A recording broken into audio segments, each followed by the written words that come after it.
दबंग महिला से त्रस्त होकर पीड़ित परिवार आत्मदाह करने को हुआ मजबूर।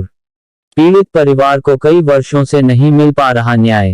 कानपुर थाना ग्वालटोली क्षेत्र निवासी पीड़ित सुगंधा कुमारी के परिवार को अपने पड़ोसी के चलते कई वर्षों से भय के साए में जीना पड़ रहा है।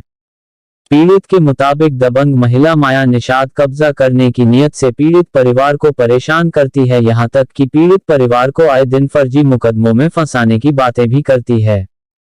कानपुर कमिश्नरेट पुलिस प्रशासन पीड़ित परिवार को भयमुक्त वातावरण देने में नाकाम दिखाई दे रही है।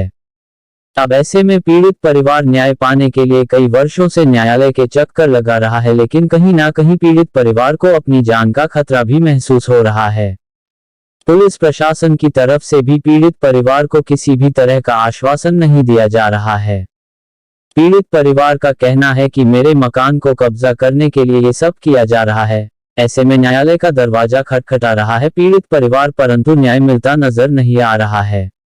सबसे बड़ा सवाल यह खड़ा होता है कि इतने वर्ष बीतने के बाद भी पीड़ित परिवार को क्यों नहीं मिल पा रहा है। क्या आज भी कानपुर नगर में कमिश्नरेट पुलिस प्रणाली लागू होने के बावजूद भी ऐसे ही भय के साए में जीना पड़ेगा पीड़ित परिवार को?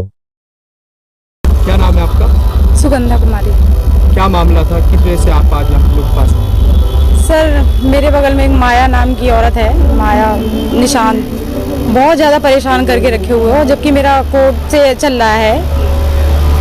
कब का मामला है, क्या हुआ है? अभी होली वाले टाइम पे काफ़ी लड़ाई झगड़ा हुआ है।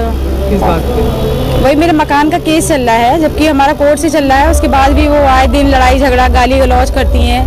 मतलब वो बहुत ही गंदी औरत है, इतनी ज़्यादा है कि बाहर के लड़कों को बुलवा के उल्टी सीधी बातें करना, गाली गलौज करना, यही सब उसका काम ही है।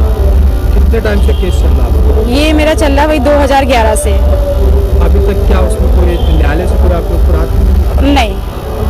उसके बाद अभी जो होली में आप बता रहे लड़ाई झगड़ा हुआ है, हाँ जी, तो उसमें क्या किया होगा? होली में कुछ नहीं, वही मेरे को धमकी दी जा रही थी। होली से पहले ही मेरे को धमकी दी थी कि आप अपना केस वापस ले लो, नहीं तो अगर तुम केस वापस नहीं लोगी तो हम तुम्हारे भाइयों को मतलब फंसा देंगे। तो वो यही करने के चक्कर में उसने मेरे भाइयों को फंसाया कि केस वापस ले लो। अब मैंने कहा मैं केस वापस नहीं लूंगी, तो चाहे तुमको जो करना है करो। तो उसने एक टारगेट बनाया मेरे भाइयों को, क्योंकि उसके कोई बेटे नहीं, इसलिए उसको कोई भी मतलब बेटे को कोई वो नहीं है।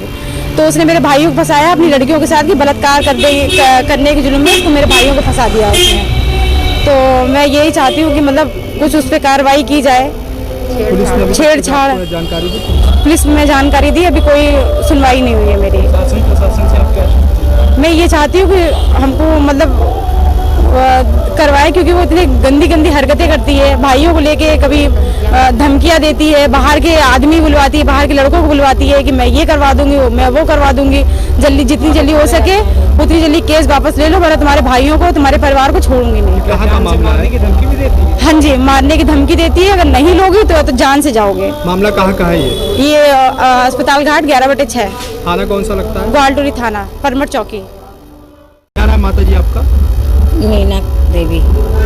क्या मामला है आपकी जो बेटी ने अभी बताया है कि ये मामला क्या है? मामला क्या है कि बेटी हमारी 2 बेटियां हैं, और काना जो इसने जो पहले हरकत की सबने मिलके, तो हमारा केस भी चल रहा है। और हमने इन लोगों को हम इन लोगों से बहुत दूर रहते हैं, लेकिन ना बोलना ना चलना, अपने काम से मतलब। अब बताओ, कमाएंगे नहीं, खाएंगे नहीं तो क्या है? बिटियां भी कमाएगी नहीं तो हम लोग कैसे खर्चा चलाएंगे? हम मजदूर आदमी। क्या धमकी दी? और धमकी ये देते हैं कि तुम्हारी बिटियन और लड़का, पहले तो हम तुम्हारे लड़कों को फंसाएंगे। हमारे लड़के नहीं है, हम अपनी बिटियन से बलात्कार लगवा के तुम्हारे लड़कों को तीनों को फंसवा देंगे, बाप सहित 4। और तुम्हारा तीनों को ऐसा हाल करेंगे करके जो तुम मुँह दिखावे, जो बिटियां हैं जो मुँह दिखावे लायक नहीं रहेंगी। अब तुमने शादी तो करना ही पाई, देखा शादी कैसे कर लेती हो। अगर आपको न्यायालय से न्याय नहीं मिल पाता है तो क्या करेंगे? आप हत्या करेंगे, और क्या? और कुछ बचे ही नहीं रही। वे लोग मल्ला निषाद हैं, और सब मतलब एक ही जात के हैं। मेरी अकेली बकरी है, मेरी कोई वो नहीं है कि हम अकेले तसे हम डरते रहते हैं, हम आगे बढ़ नहीं पाते हैं।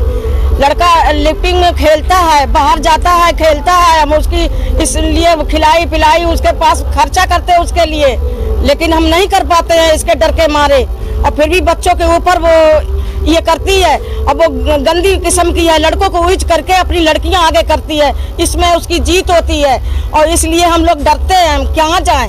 अब मरने के अलावा और क्या है? जब मेरी बिटियन को, लड़कन को, सबको वो हो जाएगा तो मैं कहाँ जाऊँगा? आप न्यायालय से क्या मांग कर? हम तो यही न्याय की मेरी रक्षा करी जाए, हमारे बच्चों को वो ना करो जाए, हमारे बच्चे आगे बढ़े।